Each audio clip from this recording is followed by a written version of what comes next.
Meus queridos, em pé, como nós estamos, eu convido você para abrir a sua Bíblia no livro de Atos dos Apóstolos, capítulo 22. Deus abençoe o ministério de louvor. Atos dos Apóstolos é o quinto livro do Novo Testamento. Nós vamos meditar na leitura que nós vamos fazer essa noite. E o Senhor Jesus, o Espírito Santo, vem estar falando conosco, ministrando ao nosso coração, segundo a sua graça, segundo a sua riqueza, segundo a sua bondade. Amém? Deus seja louvado também pelo livramento que trouxe para você nessa semana. Quem sabe um perigo tão sério que você passou, mas é porque o Senhor tem um propósito muito precioso na sua vida. Amém? Em nome de Jesus. Atos capítulo 22, verso 3 diz assim. Atos 22, verso 3. Bem, enquanto alguns localizam, né? Guardamos um pouquinho aqui. Muito precioso. Bem, Atos dos Apóstolos. Até gosto de dizer, muito mais do que Atos dos Apóstolos, são os atos do Espírito Santo na vida dos apóstolos. Diz assim em versículo 3, Atos 22, 3. Eu sou judeu, nascido de Tarso da Cilícia, mas criado nessa cidade, instruído aos pés de Gamaliel, conforme a precisão da lei de nossos pais, sendo zeloso para com Deus, assim como o sois todos vós no dia de hoje. E persegui este caminho, até a morte, algemando e metendo em prisões, tanto a homens como mulheres, do que também o sumo sacerdote, que me é testemunha, e assim todo o conselho de anciãos. E tendo recebido deste carta para os irmãos, seguia para Damasco, lá na Síria, né? Com o fim de trazer algemado a Jerusalém aqueles que estivessem, para que fossem castigados. Verso 6. Aconteceu que, quando caminhava, ia chegando perto de Damasco, pelo meio-dia, de repente do céu brilhou ao redor uma grande luz. Caí por terra e ouvi uma voz que me dizia: Saulo, Saulo, por que me persegues? E eu respondi: Quem é, Senhor? Disse-me: Eu sou Jesus, o Nazareno, a quem tu persegues. E os que estavam comigo viram em verdade a luz, mas não entenderam a voz daquele que falava comigo. Então eu disse: Senhor, que farei? E o Senhor me disse: lava-te e vai, levanta-te e vai para Damasco, aonde se te dirá tudo o que te é ordenado a fazer. Como eu nada visse, por causa do esplendor daquela luz, guiado pela mão dos que estavam comigo, cheguei a Damasco. Um certo Ananias, varão piedoso conforme a lei, que tinha bom testemunho de todos os judeus ali, que ali moravam, vindo ter comigo de pé ao meu lado, disse-me: Saulo, irmão, recobra a vista. E naquela mesma hora, recobrando a vista, eu o vi. E disse ele: O Deus de nossos pais de antemão te designou para conhecer a sua vontade, ver o justo e ouvir a voz da sua boca, porque has de ser testemunha para com todos os homens que tens visto e ouvido. Verso 16, agora, por que te demoras? Levanta-te, batiza-te, lava teus pecados, invoca seu nome. E aconteceu que, tendo eu voltado para Jerusalém, enquanto orava no templo, achei-me em êxtase, e vi aquele que me dizia: apressa-te e sai logo de Jerusalém, porque não receberão o teu testemunho acerca de mim. Disse eu: Senhor, eles bem sabem que eu encerrava e açoitava pelas sinagogas os que criam em ti. E quando se derramava o sangue de Estevão, tua testemunha, eu também estava presente, consentindo na sua morte e guardando a capa dos que o matavam. Até aqui. Amém? Senhor Deus e Pai, nós oramos para que sobre nós a Tua palavra, meu Deus, ela venha adentrar, cumprir o seu propósito Tu sabes o coração de cada um, a necessidade de cada um. Seja, meu Deus, não eu falando, mas sim o Senhor falando. Meu Deus, por intermédio da Tua palavra, trazendo a Tua verdade, o Teu propósito, Senhor, se cumprindo sobre todos aqui, em nome de Jesus. Amém e amém. Meus amados, podemos sentar? Gostaria de compartilhar com vocês e relatar sobre esta passagem. Aqui é a história, vai falar da história de Paulo de Tarso. Todos já sabem quem é esse homem. Por causa dele temos homenagem de ruas, temos homenagem de bairros, de cidade, até mesmo de estado, como São Paulo, né? A história de Paulo, irmãos, ou de Saulo de Tarso, o nome dele é encontrado pela primeira vez em Atos capítulo 7, nos últimos versículos. Interessante que a construção da história dele não é narrado apenas em Atos capítulo 7, Atos capítulo 9, mas é narrado também em Atos capítulo 22, é também narrado em Atos capítulo 26, e ali parece que cada vez que Paulo vai falar, traz a relevância, traz uma explicação de alguma coisa que não foi falado lá em Atos capítulo 9, mas que vai complementar em Atos capítulo 26 e que principalmente em Atos capítulo 22.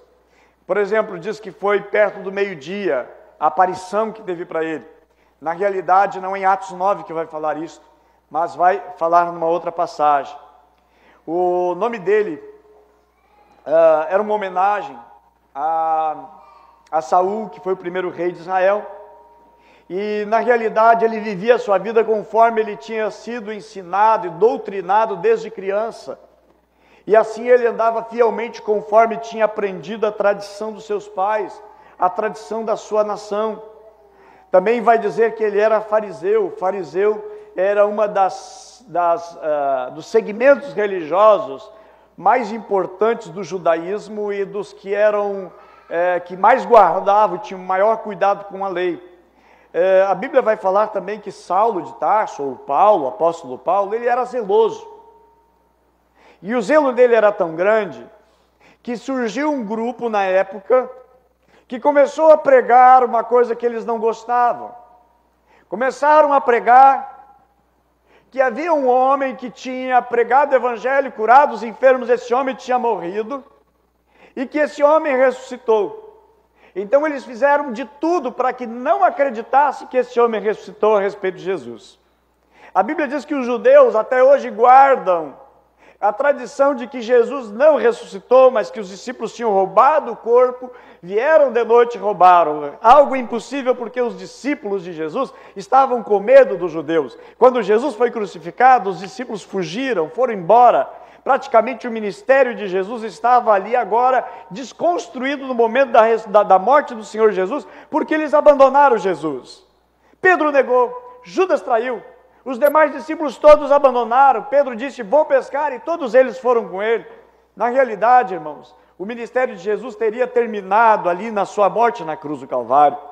Mas por causa do poder da ressurreição, a qual Jesus ressuscitou com poder, então os discípulos, tomados de coragem, e movido também pela ação do Espírito Santo, que batizou a todos que estavam nos cenáculos, ele corajosamente pregava o Evangelho, e já nem sequer mais temiam a morte. Tanto que morreram por causa do Evangelho. Mas Paulo, ele não entendia essas coisas. E Paulo, então, ele perseguiu. Ele perseguiu os que ele chamava a seita dos nazarenos, porque Jesus era Jesus, chamado Jesus de Nazaré. Ou também aqueles que eram do caminho, porque diziam que era do caminho, porque Jesus disse, eu sou o caminho, eu sou a verdade, eu sou a vida. E Paulo, então, era um perseguidor ferrenho, era o principal inimigo dos cristãos. Algo incomodava ele, alguém se dizer que era um seguidor de Jesus Cristo.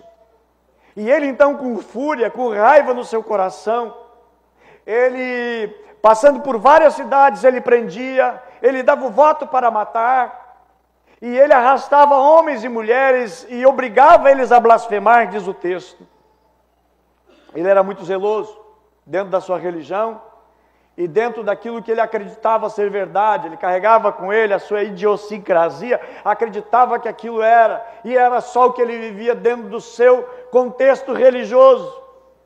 Mas Paulo, ele era zeloso, mas ninguém imaginava, nem ele imaginava, nem ele pensava, que quando agora ele vai solicitar e vai pedir às autoridades religiosas, que era o sumo sacerdote, cartas de autorização para ir a Damasco, prender, se encontrasse porventura alguém que fosse o seguidor de Jesus Cristo. Ora, não era algo tão fácil. Na época sem transporte como temos hoje com uma facilidade, eles faziam horas sobre os animais e horas realmente caminhando estrada fora. Jerusalém é Damasco. Se você for no Google Mapa e colocar Damasco, Jerusalém, você vai encontrar ali quase 300 quilômetros de distância. Não precisa nem estudar geografia bíblica para encontrar. Com a tecnologia de hoje, facilita bastante. Gente, daqui até Santa Maria, aproximadamente quase 300 quilômetros. Foi o percurso que ele fez a pé. Para quê? Por causa de uma ira do seu coração, uma revolta no seu coração, e tão contra os chamados do caminho ou da seita dos nazarenos, seguidores de Jesus Cristo. E ele, com esta carta, então, ele vai talvez uma semana de viagem para chegar lá. Alguns diziam, e até se pregava antigamente, que Paulo caiu do cavalo, mas não tem nenhum cavalo no texto. Não sei quem é que conseguiu botar um cavalo no texto, que o texto não fala que Paulo caiu do cavalo. Pelo contrário, no capítulo que nós lemos aqui, versículo 6, diz que ele caminhava, que ele estava caminhando. E a Bíblia diz que quando brilhou aquela luz tão forte, diz que ele caiu por terra e ele caiu no chão. Gente querida, na realidade Deus derrubou ele. E às vezes, muitas vezes Deus nos derruba. Às vezes Deus nos coloca no chão. Porque às vezes a única maneira de Deus falar conosco, gente, é que as coisas começam a dar errado.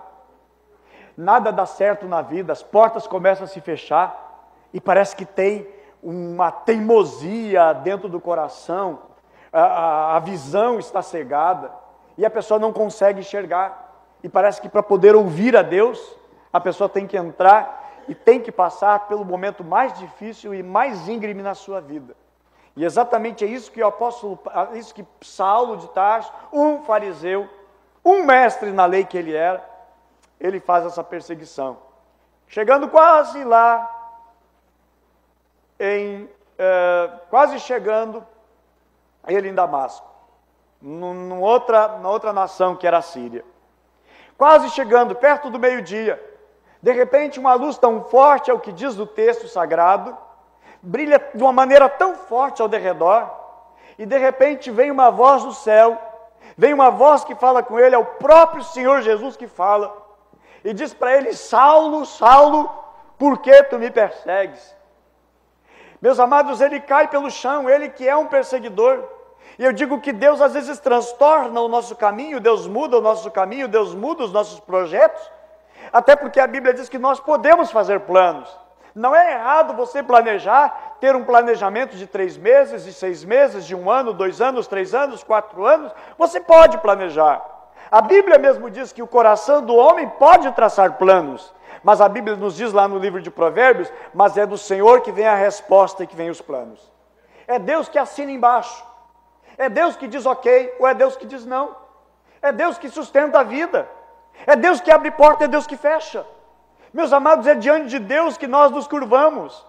Saulo, ele estava se curvando diante da sua religiosidade, ele não conhecia Jesus, ele não conhecia Deus totalmente, não conhecia o plano de Deus, os seus olhos estavam embotados, embora lia a lei, mas não entendia o que estava escrito na lei. Por isso que a Bíblia diz que Deus falaria e eles não entenderiam. Por isso que Jesus falava por parábolas para o povo não entender e não compreender. Amém? Apenas aos discípulos lhe era explicado e lhes era dado conhecer o mistério do reino de Deus. E agora, a vida de Saulo então é dirigida por um ódio, e ele vai para Damasco com ódio no coração. Às vezes é assim, a vida de algumas pessoas é dirigida por ódio. Às vezes a vida de uma pessoa é dirigida por sentimentos, e não pela vontade de Deus, não pela razão. Às vezes as pessoas elas se movem, elas fazem coisas levadas por um sentimento no coração errado, equivocado. Não tem como as coisas darem certo se não tiver uma direção de Deus. Saulo ele vai movido por uma ira, ele não está indo por uma promoção, ele não está indo porque vai ganhar um cargo melhor, ele não está indo porque vai ganhar um aumento salarial, ele está indo porque tem ira no seu coração. Poderia ter ficado na sua cidade, poderia ter ficado junto no seu colégio onde ele estudava, poderia estar ocupando a sua função perto dos seus, mas não, ele movido de tamanho ódio, ele se locomove a tão longe, a tão distante. Eram quase 300 quilômetros para ir caminhando e mais 300 quilômetros, quase 300 quilômetros para voltar caminhando, andando a pé, movido por ira. E eu pergunto, o que move o teu coração? O que move as tuas atitudes? Às vezes o que nos move, meus queridos, pode não ser coisa certa. Por isso que nós precisamos e dependemos totalmente de Deus, saber, Deus, o que tu queres? Jesus nos ensina a oração do Pai Nosso, e é uma oração perigosa.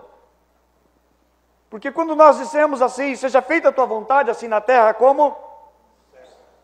Será que é isso mesmo que nós queremos? Porque a vontade de Deus, ela vai contra a nossa vontade, muitas vezes, e contra o nosso querer. Meus amados, eu encontro aqui o texto que ele caiu no chão, Deus derrubou ele. E às vezes Deus precisa derrubar a soberba, a arrogância, derrubar do ódio que nos consome, que nos faz agir de maneira errada, o desejo de maltratar e até mesmo de matar, e ele está movido pela ira, ele vai para Damasco, né, movido de uma ira tão grande. Por isso eu faço a pergunta e deixo essa pergunta, o que move a nossa vida? Né? E ele quase chegando em Damasco, aí vai acontecer o que nós lemos aqui no livro de Atos dos Apóstolos, Atos capítulo 9, Atos 22 e Atos 26, vai falar da mudança da sua vida e da sua conversão. Quase chegando em Damasco, então, ele conhece pessoalmente quem? O seu maior inimigo, Jesus. Só que Jesus não é carne, Jesus não é sangue, porque Jesus tinha ressuscitado e subiu ao Pai, ele subiu ao céu, conforme nos escreve o livro de Atos dos Apóstolos, e testemunhado por quase 500 irmãos, diz a palavra de Deus. E eu acho tão interessante, irmãos, que quando Jesus se manifesta para ele, Jesus faz para ele, se manifesta para ele, e Saulo de Tarso faz duas perguntas para Jesus. E é sobre isso que eu quero pautar a mensagem nesta noite. Essas duas perguntas, tão somente essas duas perguntas que Saulo de Tarso faz. Interessante que são duas perguntas, e essas duas perguntas elas vão dirigir a vida de Saulo de Tarso até o final da sua vida. Desde o momento que ele encontra Jesus até o final da sua vida aqui na terra. A vida de Paulo, apóstolo Paulo, vai ser dirigida por essas duas perguntas que ele faz para o Senhor Jesus. A primeira pergunta, no texto que nós lemos, o versículo 7, diz, então caí por terra, ouvindo uma voz que me dizia, Saulo, Saulo, por que me persegues? Perguntei. O que ele perguntou, diz o texto, quem és tu, Senhor? Primeira pergunta, quem és tu? Ele não conhecia. Ele ouvia falar, mas ele não conhecia. Aquela voz, ela era estranha aos ouvidos de Saulo de Tarso. Ele ouviu falar do nome de Jesus, mas ele não conhecia pessoalmente. Isso faz me lembrar os últimos capítulos do livro de Jó, que Jó disse o seguinte, antes eu te conhecia só de ouvir falar, mas agora os meus olhos te contemplam. Só de ouvir falar, agora tem uma experiência, e é para esse campo da experiência que Jesus quer levar cada um de vocês. Aonde Deus quer nos levar ao campo da experiência, não algo teórico, mas algo realmente, algo experimental. Meus amados, é interessante porque Jesus, ele se manifestou, e aí vem essa pergunta de Saulo, quem és tu? Atos 26:15. Então eu perguntei, quem és tu, Senhor? Ao que ele respondeu, eu sou Jesus a quem tu persegues. Eu acho interessante, eu tiro uma grande lição daqui. Eu sou Jesus a quem tu persegue. Saulo de Tarso não perseguia diretamente Jesus. Ele perseguia a religião dos seguidores de Jesus. Ele perseguia os cristãos. Ele perseguia os crentes. Só, meus amados, o que eu entendo é exatamente aquilo que Jesus disse, que qualquer que der um copo de água para vocês, em meu nome, Jesus estava dizendo, faz para mim. Qualquer que estende a mão para um necessitado, ou qualquer um dos pequeninos que vem no meu nome, está fazendo para mim. Quando nós estamos fazendo para alguém que é do Senhor Jesus, pertence, é para Jesus que nós fazemos. Então eu aprendo aqui, meus amados, que realmente Saulo de Tarso não era aos cristãos que estavam fazendo, mas era para o próprio Senhor Jesus. E jovem ainda sendo ele, Paulo era jovem. Atos capítulo 7, verso 58, diz que ele era um moço ainda, era jovem, cheio do vigor. Mas que, mesmo sendo jovem, mesmo tendo todo o vigor, ele se tornou pequeno, insignificante, ele ficou cego, a Bíblia diz, nessa visão tão grande, tão gloriosa. Tanto que a Bíblia diz que ele tem que ser dirigido pela mão. E eu digo, meus irmãos, que Deus sempre vai nos vencer. Eu digo sempre que Deus é maior, que Jesus é maior. Ele chega com orgulho, ele era arrogante, ele era presunçoso, ele era cheio de ódio, mas Jesus venceu, Deus colocou ele no chão. E quantas vezes, às vezes nós já fomos derrubados também, para Deus poder falar conosco. Quantas cabeçadas às vezes na vida foram dadas. E a outra coisa que eu aprendo também é o seguinte, quando Jesus disse, por que tu me persegues? Na realidade ele perseguia a Jesus. E eu digo também, quando nós falamos mal de outro, nós estamos falando mal de Jesus. Quando nós intentamos um ódio contra alguém, é contra Jesus. E esta prática eu encontro aplicação na palavra de Deus, porque o nosso coração não pode carregar nenhum tipo de sentimento que venha nutrir algo que não é aquilo que Jesus fez. Lembre-se que Jesus, na cruz do Calvário, uma das expressões que ele disse a respeito de um malfeitor que estava crucificado ao seu lado, em que ele disse, Senhor, lembra-te de mim quando entrares no teu paraíso. Jesus disse, hoje mesmo tu estarás comigo no paraíso. E Jesus perdoa ele. Aqueles que batiam, bofeteavam, maltratavam o Senhor Jesus disse, Pai, perdoa porque eles não sabem o que fazem. E é esse sentimento que deve estar no nosso coração, esse sentimento que deve nos guiar, porque quando nós temos algo, meus queridos, não é contra pessoas, mas são contra o próprio Senhor Jesus. Quando nós não amamos, na realidade estamos deixando de amar Jesus. Quando nós não acolhemos, estamos deixando de acolher o Senhor Jesus. A Bíblia diz que uns, não sabendo, acolheram na sua casa, receberam na sua casa anjos. Por isso, meus amados, essa pergunta do Senhor Jesus é, por que tu me persegues? Por que tu estás me perseguindo? Quando falamos mal dos cristãos, estamos falando mal de Jesus. Quando nós perseguimos alguém, pensamos que é alguma coisa pessoal, não é apenas pessoal, mas ele é algo espiritual também. Atos 26, 15, ao que o Senhor respondeu, eu sou Jesus a quem tu persegue. Jesus, meus amados, quem Jesus é para nós? E Paulo ele vai perguntar, quem és tu? Eu acho tão interessante porque Paulo faz essa pergunta, quem tu és? Ele está interessado em aprender, ele está interessado em saber quem ele é. Quem tu és? Meus amados, isso deve estar no nosso coração. Jesus, quem tu és? E às vezes a gente diz assim, não, eu sei quem é Jesus. Jesus é nascido da Maria, filho de José, filho do carpinteiro, e aos 12 anos ele ficou no templo, seus pais o perderam, ele foi batizado no Rio Jordão por João Batista. Eu sei que ele morreu, ressuscitou, mas não é isso. Não é apenas isso. Há uma profundidade de conhecimento, há uma extensão tão grande de conhecimento, a qual o apóstolo Paulo ele vai escrever em Filipenses capítulo 3, versículo 7 ao versículo 14, depois de já muitos anos seguindo Jesus, após já ter pregado em muitos países, muitas cidades, de ter constituído igrejas e presbíteros e bispos nas igrejas, depois de já ter escrito várias cartas que estão no Novo Testamento, ele vai escrever Filipenses capítulo 3, versículo 7 em diante, esse texto. Mas o que para mim era lucro, passei a considerar perda por causa de Cristo.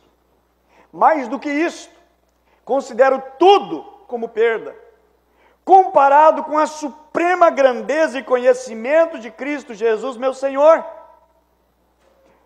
por cuja causa perdi todas as coisas. E ele vai dizer mais: eu considero como esterco para poder ganhar a Cristo e ser encontrado nele, não tendo minha própria justiça, que procede da lei, mas que vem mediante a fé em Cristo, a justiça que procede da lei e se baseia na fé. E o versículo 10, meus amados, ele vai nos incomodar, porque o versículo 10 ele vai dizer: eu quero conhecer a Cristo. Opa, para aí, como assim eu quero conhecer a Cristo? Paulo, que teve uma revelação direta, que o próprio Senhor Jesus falou com a sua própria voz, diretamente com ele, ali na estrada de Damasco, quase chegando em Damasco, e ele vai dizer: eu quero conhecer a Cristo, quero conhecer a Cristo. E é algo que nos leva, meus amados, a não aceitar o nível espiritual, o nível de conhecimento que nós temos de Jesus, porque é insondável conhecer a respeito de Jesus, é interminável conhecer a respeito dele.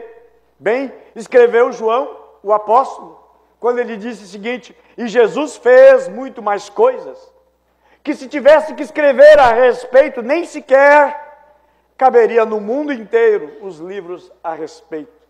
Óbvio que ele estava usando uma hipérbole, tentando trazer uma verdade, para construir no entendimento que a grandeza de Jesus é muito grande, que o poder de Jesus é muito grande, e não é apenas o poder de Jesus, mas o amor de Jesus também, a sua bondade, o seu plano, o seu propósito. E quando Paulo diz: quero conhecer a Cristo, Paulo já conhecia há muitos anos, e ele vai continuar escrevendo ainda, dizendo: o poder da ressurreição, e participar dos seus sofrimentos, tornando-me com ele na sua morte, para que de alguma forma alcançar a ressurreição dentre os mortos. Não que eu tenha obtido tudo, ou tenha sido aperfeiçoado, mas prossigo para alcançá-lo, pois para isso também fui alcançado por Cristo. Verso 13: irmãos, não penso que eu mesmo já tenha alcançado, mas uma coisa faço, esquecendo-me das coisas que ficam para trás e avançando para as que estão diante de mim, prossigo para o alvo, a fim de ganhar o prêmio do chamado celestial de Deus em Cristo Jesus. Ou seja, ele está dizendo: eu preciso conhecer mais de Jesus.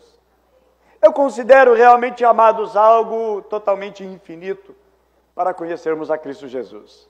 Bem escreveu Oséias, capítulo 6, verso 3, lá no versículo, lá no Antigo Testamento. Ele diz: conheçamos, prossigamos em conhecer o Senhor. E ele diz: e a sua saída, como alva, é certa, e ele nos virá como chuva seródia que rega a terra. Conheçamos e prossigamos em conhecer o Senhor. Philip Yancey, no seu livro Jesus que eu nunca conheci. Algo extraordinário, mas como é escrito a respeito de Jesus. E eu entendo que Jesus, que o nosso Deus, ele é tão grande. O nosso Deus é tão grande, que quando Salomão fez o templo, que foi uma das 7 maravilhas do mundo antigo, que foi destruído por algumas vezes, alguns ataques contra, mas olha só, quando Salomão faz a sua oração, ele diz: Senhor, quem somos nós para construir um lugar para te habitar? Pois tu não habitas em templos feitos por mãos humanas. O que nós fizemos não é nada para representar, para ser morada tua. Como que nós vamos fazer uma casa, por grande que seja, e vai conseguir conter o Senhor? De forma nenhuma. Deus, irmãos, é tão grande e tão ofuscante a sua glória para se revelar a nós, seres humanos, que Deus tem que ofuscar da sua glória para se manifestar a nós. Lembre-se que Moisés, que recebeu as tábuas da lei, para poder olhar a Deus, ele disse: Senhor, eu quero ver o teu rosto. Moisés, um homem que tinha um grau de intimidade maior com Deus. Deus disse para ele o seguinte: Moisés, seguinte, vamos fazer um negócio. Eu vou passar, mas tu coloca o teu rosto na fenda da rocha e coloca lá, enfia a tua cabeça lá na rocha, eu vou passar por trás, tá? Depois que eu passar, a minha glória tu vai ver. E aí Moisés, irmãos, depois que Deus passou por ali, Moisés viu a glória de Deus. E ele ficou 40 dias e 40 noites naquele monte, lá no Monte Sinai. Ele desce. A Bíblia diz, irmãos, que Moisés desceu com o seu rosto. Como é que desceu o rosto de Moisés? Brilhando, resplandecente, tamanha glória. Porque ele não viu Deus, ele viu somente a glória de Deus. Impossível o ser humano conseguir olhar a Deus. Nesse corpo finito, impossível. O ser humano seria desintegrado, destruído. Meus amados, porque Deus, amados, é tão grande, Ele é tão tremendo, extraordinário, a sua glória nos destruiria. Então, para Deus se manifestar, Ele tem que se ofuscar. E a Bíblia vai revelar, no Evangelho de João, capítulo 1, uma grande revelação. A Bíblia diz: o Verbo se fez carne e habitou entre nós. Jesus se tornou homem, humano, finito, e veio habitar ali naquele corpo a plenitude de Deus, a glória de Deus. Jesus não fez tudo, irmãos, segundo o seu poder e a sua autoridade. Mostrou apenas uma faceta dentro de um corpo humano ilimitado, mas Ele manifestou a sua graça, o seu amor.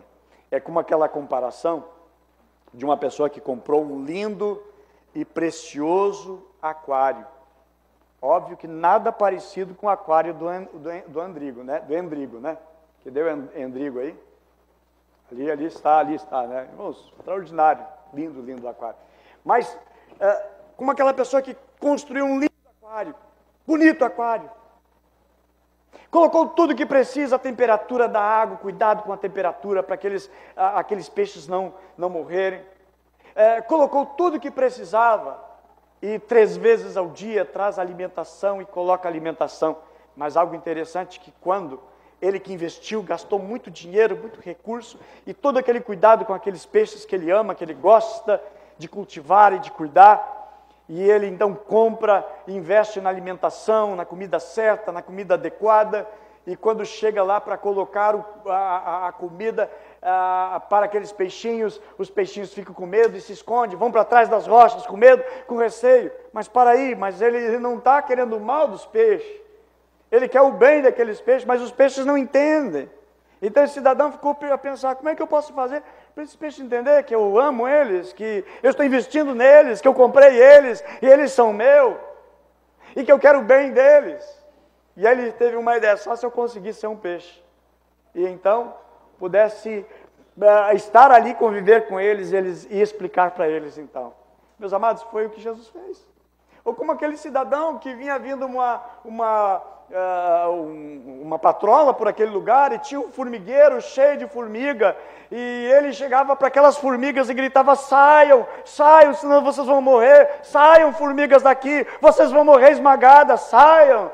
Mas as formigas continuaram como se nada acontecia. E ele disse: se eu fosse uma formiga, eu conseguiria avisá-los. E, meus amados, Jesus exatamente é isso que Ele fez. Ele se manifestou entre nós, se fez carne. Mas impossível exatamente é matar Jesus. Não tem como matar Jesus. A Bíblia diz que pegaram Jesus e levaram Jesus ao alto monte para derrubar Jesus dali, mas Jesus simplesmente, irmãos, ficou como que invisível, saiu entre eles não perceberam, não viram? Como assim? Estavam levando arrastado a multidão, Jesus, para jogar ele de cima, e de repente Jesus desaparece, irmãos, porque Jesus não ia morrer daquela maneira. E Jesus não ia morrer de fome, não ia morrer atirado de cima de um monte, de um prédio, não. O plano de Deus é que ele morresse na cruz, pagando os nossos pecados, porque todo criminoso deveria morrer numa cruz. Meus amados, então, esta verdade vai mostrar que precisamos conhecer o Senhor Jesus, conhecer o seu amor, e conhecer a profundeza do seu amor, da sua bondade, e conhecer também do seu poder. Por isso que o apóstolo Paulo dizia o seguinte: olha, Senhor, quem tu és? Ele quer saber quem é Jesus.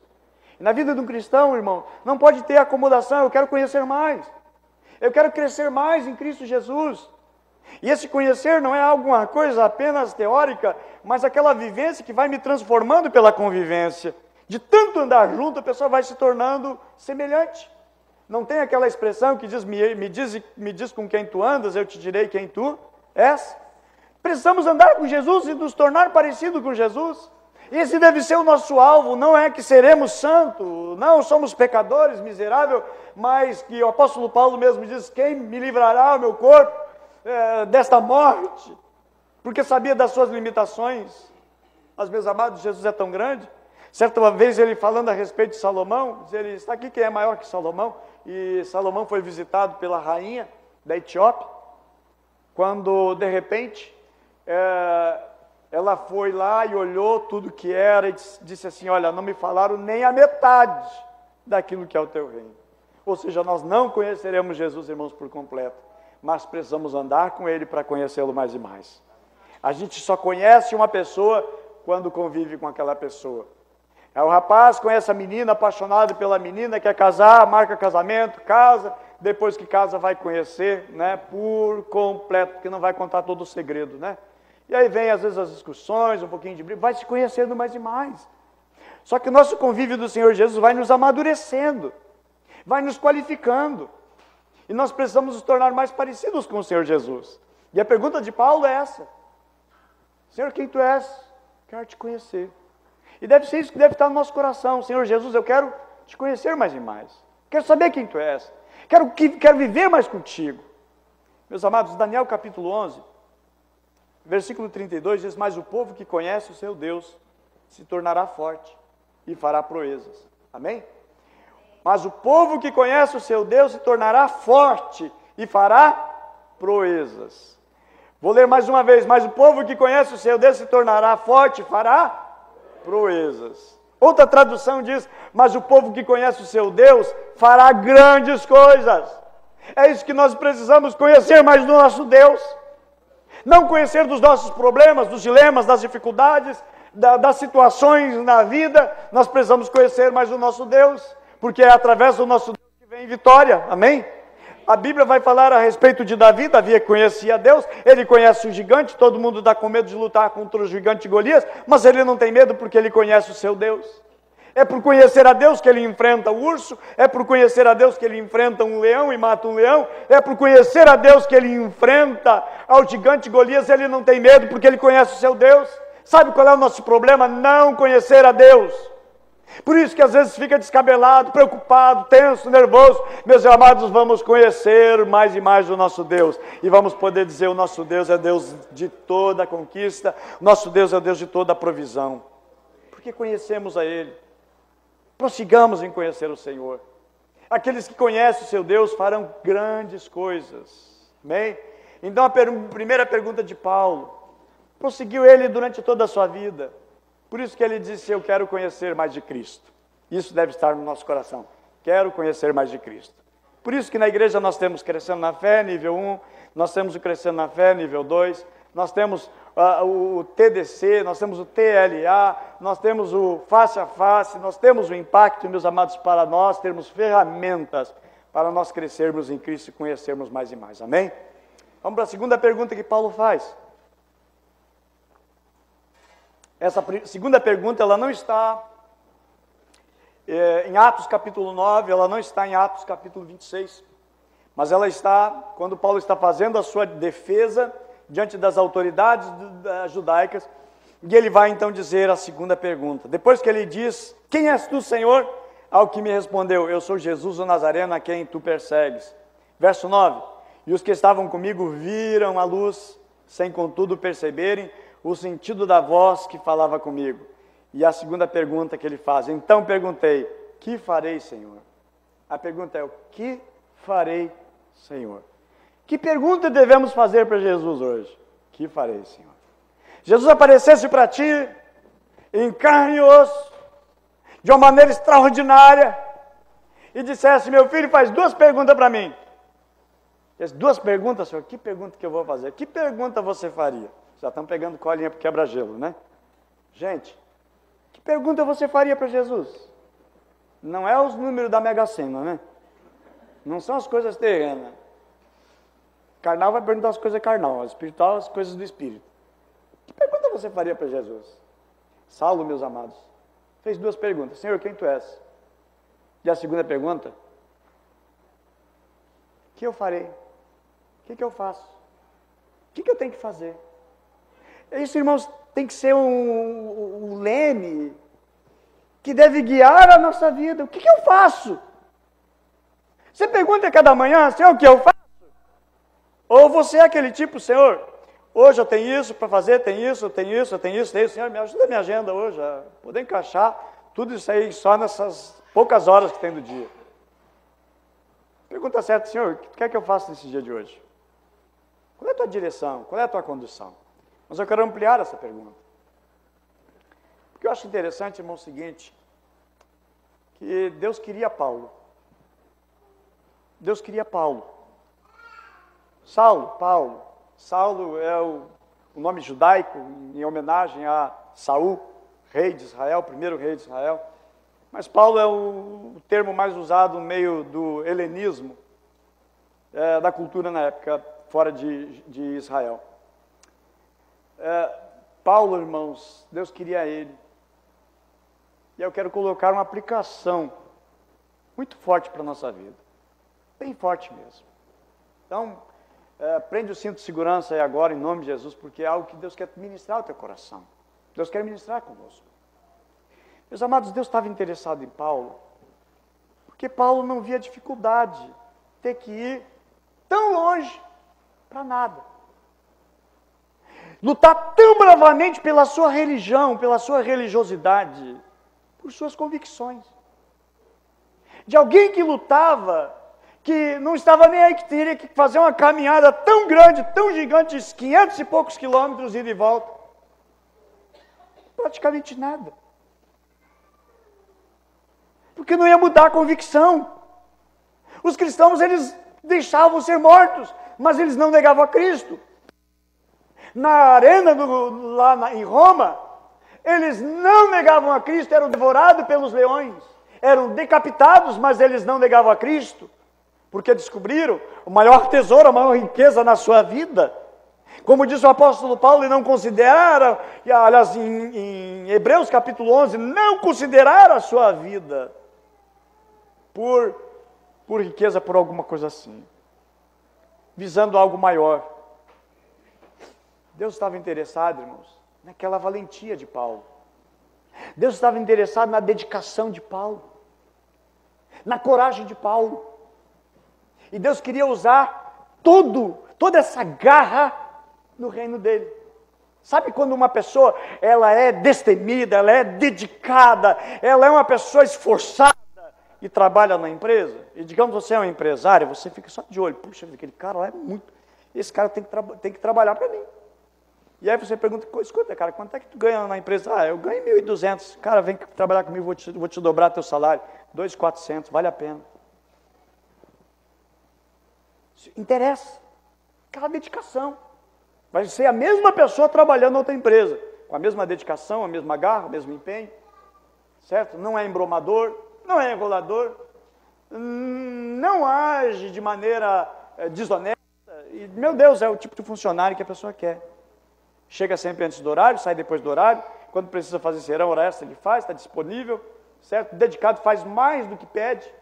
O patrão está apaixonado, com habilidade, com capacidade, cumpre todas as metas com facilidade, deixa todo mundo muito atrás. É um perfeito. E Deus olha tudo isso na vida de Saulo. E Deus diz o seguinte: eu quero esse cara para mim. Deus queria a sua coragem, a sua dedicação. E há pessoas, amados, que antes de conhecer a Cristo Jesus, eram assim, eram tão corajosas, eram valentes para o mal, eram dedicadas para as coisas erradas. Aí a pergunta: por que não usa esse talento no reino de Deus?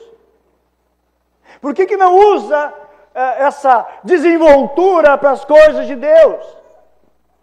Por que não dedica essas coisas para as coisas que são preciosas e para aquilo que é eterno?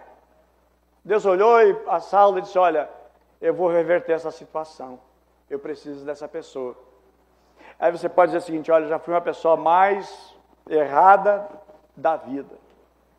Eu já fui a pessoa que mais pisei na bola. Eu sou a pessoa, você pode colocar todas as coisas, mas eu digo assim nesta noite, em nome de Jesus, Deus está olhando para você. Deus quer contar contigo. E Deus quer usar a tua vida para glorificar o nome dEle. Você pode até dizer: não, mas eu não. Gente, não é você, é Ele que escolhe. E Deus não escolhe um e não escolhe outro, Deus deseja a todos. Só o fato de você estar sentado aqui para ouvir a palavra de Deus, dedicar um tempo da tua vida para ouvir a Deus, é porque o Espírito Santo trabalha na tua vida e Ele já lançou no teu coração algo tremendo, algo extraordinário. Sabe, meus amados, isso me inquieta. Às vezes eu ia para as vigílias, oração e a dedicação para o Senhor, passar a madrugada. Um dia eu pensei, eu estou tão cansado, não vou na vigília. Aí eu lembrei que antes de servir a Cristo, eu passava noites e noites acordado, vim em festas e mais festas, e orgias. Eu digo, meu Deus, por que para Deus eu não posso fazer isso? Pois eu vou fazer. Eu não posso segurar, eu não posso deixar de fazer. Aquilo que eu dedicava tanto quando eu não servia a Cristo, por que eu não vou fazer hoje? E Deus está interessado, meus amados, para tornar-nos úteis e para sermos usados por Deus, usar aquela mesma dedicação de outrora que fazíamos, que não era para Jesus, mas nós usarmos e dedicarmos para o Senhor. O que Deus quer? Que nós, meus amados, sejamos, usarmos a mesma intensidade que usávamos para as coisas erradas, usarmos para Ele.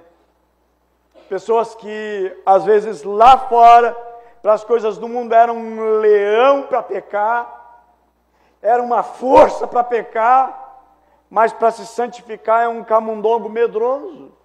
Para viver para Deus tem medo e receio. Meu amado, usa tudo que você fazia, você vai revolucionar. Paulo, meus amados, a Bíblia menciona que esse homem chamado Saulo de Tarso, foi ele que escreveu mais da metade do Novo Testamento. Foi ele, que a Bíblia diz que a Ásia inteira já estava sabendo e conhecendo a respeito do Evangelho. Porque, meus amados, Deus viu naquele homem a força, o talento, a dedicação e o empenho que ele fazia para as coisas erradas. E Deus disse, vem, porque eu quero te usar. Meus queridos, que nós venhamos ser e usar a nossa intensidade que nós usávamos para as coisas erradas, vamos usar para as coisas de Deus, amém? Que aquela pessoa que vivia gritando, brigando com os outros, pega e usa essa força toda, essa ira toda que desenvolvia dentro do teu coração para as coisas erradas, usa para o bem, para lutar contra o mal, para lutar contra as trevas. O apóstolo Paulo diz que nós não temos que lutar contra a carne ou sangue, contra as pessoas, mas sim contra as hostes espirituais nas regiões celestiais do mal. Meus amados, nós temos que usar isso. As pessoas que antigamente usavam, às vezes até metade do seu salário para droga, para prostituição, para as coisas erradas. Na hora de contribuir, na hora de ofertar, pega a mais miserável, é para Deus. Interessante. Como é que as coisas invertem? Precisamos, amados, aprender a agradecer a Deus, sermos agradecidos ao Senhor e usar os nossos talentos, a nossa fidelidade para com Deus. Antigamente era fiel no boteco, na jogatina, às vezes se torna infiel para com Deus, enquanto Deus deseja que nós tenhamos e andamos em fidelidade para com Ele. Meus amados, Deus quer usar a força que nós temos, Deus quer usar o que nós temos. Disse alguém certa vez, quando dois jovens aceitaram Jesus de uma pessoa já de idade. E 3 pessoas aceitaram a Cristo. Pena que aquela pessoa de idade, ela disse, olha, por que eu não conheci antes? Por que eu não dediquei quando eu tinha bastante saúde? Hoje eu tenho saúde, mas eu não tenho, hoje eu não tenho mais saúde, e por que eu não usei antes? Meus queridos, que nós venhamos ter para com Deus a nossa vida tão dedicada e tão consagrada buscando ao Senhor. Que o tempo que nós ficávamos flertando com o pecado, irmãos, nós vamos usar esse tempo para dedicar ao Senhor, conhecer mais o Senhor. É aquilo que Paulo diz, quero conhecer a Cristo. Deus nos dá talento, Deus nos dá dons, mas para usarmos para Ele, eu trago aqui o exemplo de Sansão. Deus agraciou Sansão com uma força excomunal, de uma maneira extraordinária, que está escrito lá no livro de Juízes, registrado está ali, e Sansão usou o talento que Deus lhe deu para se satisfazer na imoralidade, para se satisfazer com mulheres, com Dalila, e de repente deitando-se no colo de Dalila, ali perdeu a graça que Deus tinha derramado sobre a vida dele. Meus amados, e Paulo, ele prossegue a sua vida, sempre querendo descobrir e encontrar a resposta para a sua pergunta. Deus, Jesus, quem tu és? Quero te conhecer mais e mais. Não é aquela pessoa, eu estou satisfeito como eu estou. Não, eu quero mais de Deus. Eu preciso mais de Deus. E ele prossegue dizendo, o que eu devo fazer? O que tu queres que eu faça, Senhor? Meus amados, que essa pergunta ela venha nortear a nossa vida. Que nós venhamos sair daqui perguntando esta noite, Senhor, o que tu queres fazer? O que tu queres, Senhor, da minha vida? Senhor, eis-me aqui. Nós possamos dizer, Senhor, eis-me aqui, como disse Isaías, o profeta, Senhor, eis-me aqui. Ele se colocou à disposição de Deus. Ele se coloca à disposição do Senhor. Que nós venhamos conhecer, amados, e prosseguir em conhecer ao nosso Deus. E o que devo fazer? Saulo, ele fez essa pergunta, o que eu devo fazer? A primeira pergunta que ele fez não foi, Senhor, o que tu quer que eu faça? Não, a primeira pergunta ele faz exatamente na ordem certa, Senhor, quem tu és? Porque primeiramente nós precisamos conhecer Jesus, para depois servir e fazer e trabalhar para o Senhor Jesus. Porque o cristianismo não é apenas fazer, não é fazer, não é trabalhar, cristianismo não é trabalhar, cristianismo primeiramente é conhecer Jesus, para nos identificar com Jesus, para tentarmos sermos parecidos com Jesus, para então depois nós trabalharmos para o Senhor Jesus. Porque se nós quisermos um cristianismo, pregar um cristianismo que não nos faça ser parecido com Jesus, nós desconstruímos o cristianismo, nós anulamos o cristianismo, mas que nós venhamos conhecer mais de Jesus, ficarmos mais parecidos com o Senhor Jesus, e então nós possamos dizer, Senhor, eis-me aqui, usa a minha vida. Senhor, o que tu queres que tu queres, Senhor? O que tu queres de mim? E ele entendeu que Deus queria fazer dele um vaso. Amados, queridos, preciosos, vamos levar tudo a Jesus. Vamos nos apaixonar por Ele cada vez mais. Descubra quem Ele é. Quanto mais você conhecer Jesus, mais apaixonado por Jesus você vai estar. E mais você vai se dispor e nunca vai achar pesado, difícil, que é ruim. Não, você sempre vai fazer com muita alegria, com tanto entusiasmo, com um coração tão dedicado. O que devo fazer? A sua pergunta. Foi a segunda pergunta do apóstolo Paulo. Meus amados, vamos ver a instrução que é dada a ele logo depois. Atos capítulo 9, verso 6. A instrução de Jesus a Saulo foi, mas levanta-te, entra na cidade, aonde te dirão o que convém fazer. Primeira expressão é, te levanta. Ele estava prostrado. E às vezes é assim que nós estamos diante do Senhor Jesus. E Jesus diz, olha, te levanta. Te levanta. Cumpre fazer agora o que eu quero. E ele fez isso. O relato bíblico vai continuar dizendo que os seus companheiros de viagem pararam, ficaram emudecidos, ouviram a voz, mas não vendo e nem entendendo nada. Às vezes é assim, irmãos, porque Deus ele fala pessoalmente conosco, com cada um de nós. A salvação ela é individual, ela não é num coletivo, porque é decisão de cada um toma a sua decisão para com o Senhor, e então o Senhor nosso Deus vai fazendo a sua obra. Meus amados, em nome do Senhor Jesus, eu quero dizer que você está aqui com um grande, lindo propósito do Senhor Jesus. Deus quer usar a sua vida. Eu quero finalizar dizendo que as ordens para Paulo, a orientação que foi dada para Paulo, porque Jesus simplesmente disse, vai e entra na cidade, vão te dizer o que tu tens que fazer. Jesus não chegou e disse, olha, fala o seguinte, anota aí 7 coisas que tu vai ter que fazer. Não, deixou ele no vácuo, deixou ele sem saber o que é. E Saulo teve que esperar 1 dia, 2 dias, 3 dias. A Bíblia diz que durante esse tempo ele nada comeu, ele ficou cego, sem enxergar, ficou na escuridão. Mas pior escuridão é a que ele vivia antes da sua cegueira religiosa. Agora então a sua mente está aberta para entender. Eu fiquei me perguntando, o que será que Paulo ficava pensando? Eu acredito, irmãos, que Paulo ficava pensando naqueles 3 dias em que ele estava lá em Damasco, na rua chamada direita.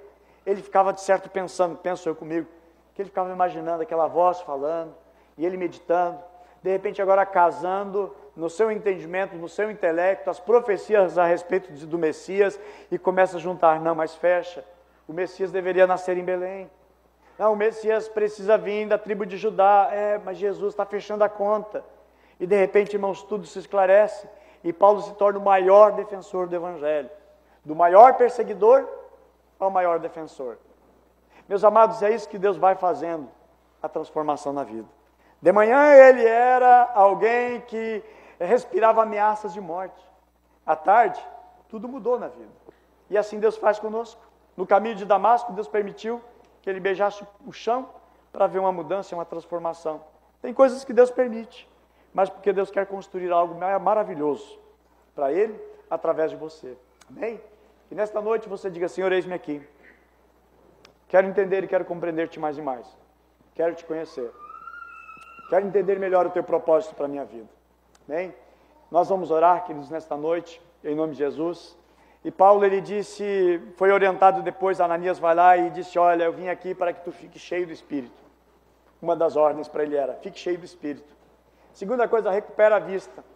Não apenas para recuperar, mas porque Deus precisava usar a vida dele e precisaria estar com saúde. Outra palavra que eu mencionei, foi dito para ele, levanta-te. Outra palavra, seja batizado. Mês que vem nós vamos ter batismo nas águas aqui.